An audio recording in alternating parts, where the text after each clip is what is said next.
تجھے یاد ہونا چاہیے، بھول کر کیوں پڑھا تو نے درود پاک؟ تو میرے دوستو یہ نماز کے کچھ فرائض ہیں، ان فرائض میں اب انہماک بڑا ضروری ہے۔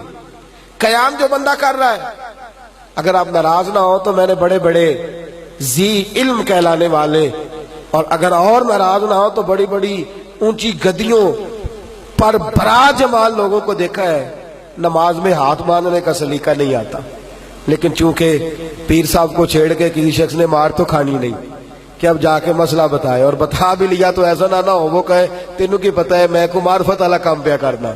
تو یہ ایک ایسا چادر لوگوں نے اوڑھ لیا، بڑے بڑے سیانے لوگ نماز کے ضروری مسائل سے بھی آگاہ، نماز کے ضروری مسائل سے آگاہ۔ یہ ابھی تراویحیں ہیں، لوگ، میں نے ایک صاحب سے کہا سجدے میں گئے اور پیچھے سے دونوں پیر اٹھا دیے، اب دونوں پیر اٹھائے تو نماز ختم ہو گئی، پیر اٹھائے ہیں تو وہ نا تھوڑا سا، تو میں نے محبت کے ساتھ بڑا، چونکہ تھوڑے سے صاحب، میں نے کہا ان کو تھوڑا سا نا بڑا قائل کر کے میں نے کہا آپ نے پیر دونوں اٹھا دیے تھے تو کچھ مناسب نہیں ہے، اس سے نماز ٹوٹ جاتی ہے۔ بڑے جو جملے میری وکیبلری میں مہذب تھے وہ سارے میں نے اکٹھے کر کے ان سے بات کی۔ کہندے حضرت صاحب تواڈے کہندے بھی شروع کیتیاں نے، ہن تسی پیراں دا بھی ساہ نہیں کڈن دیندے، بھی پڑھنا میں روز جدن دا تسی جمعہ پڑھایا پہلے، انہیں بھی ساہ نہیں کڈن دیندے۔ میں نے کہا یار شریعت منع کرتی ہے، میں کون ہوتا ہوں تجھے؟ یہ ہمارا انداز ہے، ہم اپنی طرز کے ساتھ، اپنے انداز کے ساتھ، اپنے غور کے ساتھ، اپنے دیکھیں نا، حج کے موقع پر میرے ساتھ ایک بزرگ تھے تو وہ کچھ ایسی باتیں کرتے جو درست نہیں تھی، تو میں ان کو منع کرتا، میں کہتا یہ آپ کا طریقہ ٹھیک نہیں، آپ صحیح ہو جائے۔ تو مجھے کہنے لگے اللہ قبول کرنے والا ہے۔ اللہ، میں نے کہا آپ کیا کام کرتے ہیں؟ کہتے برتنوں کی دکان ہے۔ تو میں نے کہا بڑی پتیلی کتنے کی ہے؟ کہنے لگے 6000 کی۔ تو میں کہا دیکھو 4.5 دے دے تو قبول کر لیں دے ہو، کتنے کی ہے؟ 6 کی ہے، تو 4.5 لے لیں آپ قبول کر لیں۔ کہتے نہیں جی وہ تو کاروبار ہے۔ تو میں کہ نماز ہی سب تو چھوٹی ہے، حج ہی سب تو چھوٹا ہے۔ بھئی عجیب معاملہ نا، اللہ قبول کرے تو سارا کچھ، اور تجھے کوئی بندہ کہہ دے کہ چل ٹھیک ہے تیرا 50,000 دینا ہے، تو اس طرح کر 45 لے لے، تو 5 بھی کم کرنا قبول، اور رب کے بارے میں تیرا نظریہ چلو قبول کر لے گا جو مرضی کرتا پھروں۔ کتنی عجیب سوچ ہے، کتنی عجیب سوچ۔ تو میرے عزیز نماز کے مسائل دیکھیں نا، 2 قدم اگر سجدے میں اٹھ گئے، کم از کم 1 انگلی کا سجدے میں لگانا واجب ہے، اگر دونوں اٹھ گئے تو نماز ہے، اور جان بوجھ کے اگر کسی نے ایسا کیا تو اس کا معاملہ بھی گیا۔ پھر میں نے دیکھا ہے لوگوں کو سجدہ کرتے بڑی جلدی ہے، ہمیں نماز پڑھنے کی بڑی جلدی ہے۔ کئی جن سے ذرا بے تکلفی ہوتی ہے ان کو میں کھڑا کر کے کہتا ہوں چلو تیز تیز سناؤ جو نماز میں پڑھتے ہو، ویسے سناؤ، پورا زور لگا لیں۔ ہم 2 رکعتیں نہیں پڑھ سکتے، لوگ 8 پڑھ کے بھاگ جاتے ہیں۔ کتنی جلدی ہے، کتنی جلدی ہے تمہیں جانے، کہاں جانا ہے، کہاں تک بھاگو گے؟ صحابہ کرام کا انداز دیکھیے، میرے نبی کریم صلی اللہ علیہ وسلم، صحیح مسلم کی حدیث ہے، ایک شخص حضور کے سامنے نبی پاک نماز پڑھ کے بیٹھے ہیں، وہ آیا ہے، اس نے نماز پڑھی ہے، اور نماز پڑھ کے وہ سلام عرض کرنے آیا تو حضور نے فرمایا چل دوبارہ پڑھ۔ صحیح مسلم ہے، اس نے نہیں کہا حضور ابھی تو میں نے پڑھی ہے تو یا رسول اللہ دوبارہ چل پڑھ۔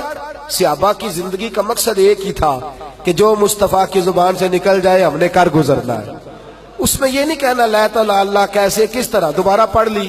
ساری نماز پڑھ کے آئے تو نبی پاک نے فرمایا چل دوبارہ پڑھ۔ ایک نماز تیسری دفعہ کہتے میں پڑھ کے پھر آیا تو حضور نے چوتھی دفعہ فرمایا چل۔ تو کیا خوبصورت لفظ ہے اس صحابی کے بھی، کہنے لگے حضور مجھے تو آتی نہیں، ذرا سکھا نہیں دیتے؟ حضور مجھے نماز، سونیا مجھے نماز، مجھے کیا خبر تھی قیام سے، مجھے کیا غرض تھی سجود سے، وہ تو تیرے نقش پا کی تلاش تھی جو جھکا رہا میں نماز میں، وہ تو تیرے نقش پا کی تلاش تھی جو جھکا رہا۔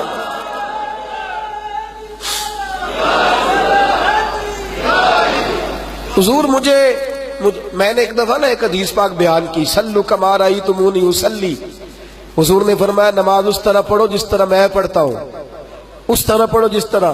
تو حضرت محدث بہاولپوری بیٹھے تھے، کہنے لگے مولانا یوں نہ کہیں، حدیث کے لفظوں پہ غور کریں، سلو کما رأیتمونی اصلی، اس طرح پڑھو جس طرح مجھے پڑھتے ہوئے دیکھتے ہو۔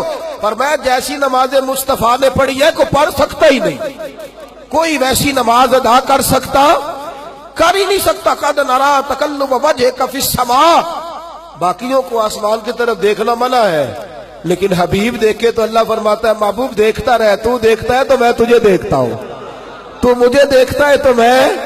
رب آکھے سونے محبوبہ تیرے سو ناز اٹھے نہ ہاں لوکی میری یا قسمہ کھاندے نے، میں تیری یا قسمہ چاہنا. حضور نے فرمایا چل دوبارہ پڑھ. حضور مجھے کہاں آتی ہے نماز، سکھا دے. لفظ کتنے حسین ہیں صحابی کے اور جواب کتنا اعلیٰ ہے میرے نبی کا. حضور نے فرمایا اللہ اکبر کہہ کے نماز کی نیت باندھ اور اتنی دیر قیام کر جتنی دیر تجھے اطمینان نہ ہو جائے. جتنی دیر تجھے، بولیے جتنی دیر تجھے اطمینان نہ ہو جائے، جتنی دیر تجھے اطمینان. اب اطمینان کا ترجمہ میں پنجابی میں کیا کروں، کر دوں ترجمہ پنجابی میں؟ اطمینان کا معنی ہے اتنی دیر قیام کر جتنی دیر تو راج نہ جاوے، اطمینان نہ ہو جائے، تیرے قلب کو سکون نہ، اتنی دیر قیام کر. پھر فرمایا رکوع میں جا، صحیح مسلم کے لیے، اور اتنی دیر رکوع کر کے تجھے اطمینان ہو جائے کہ میں نے اپنے رب کی تسبیح پڑھ لی ہے. پھر فرمایا تو سجدے میں جا اور اتنی دیر سجدے میں جا، اتنی دیر سجدے میں جا، اتنی دیر کہ تجھے اطمینان حاصل ہو جائے. فرمایا وقار سے نماز پڑھ. اور کیا کمال کر دی مدینے کے چاند نے. فرمایا جب تو اس طرح کی نماز پڑھ کے اٹھے گا اللہ تیرے سارے گناہوں کو معاف فرما دے گا، اللہ تیرے سارے گناہوں کو معاف فرما دے گا. میرے رسول پاک صلی اللہ علیہ وسلم کا نماز سے رشتہ پتہ کیا ہے؟ حضرت ابو بکر صدیق فرماتے ہیں بدر کی ساری رات کافر صفیں سیدھی کراتے رہے اور اللہ کے رسول ساری رات ہی نماز ادا کرتے رہے، ساری رات نماز ادا کرتے رہے. تیز آندھی آئی ہے تو نماز، اگر جو ہے موسم خشک ہو گیا، بارش نہیں ہوتی تو حضور نے نماز پڑھی ہے. بارشیں تیز آ گئی ہیں تو نماز شروع کر دی.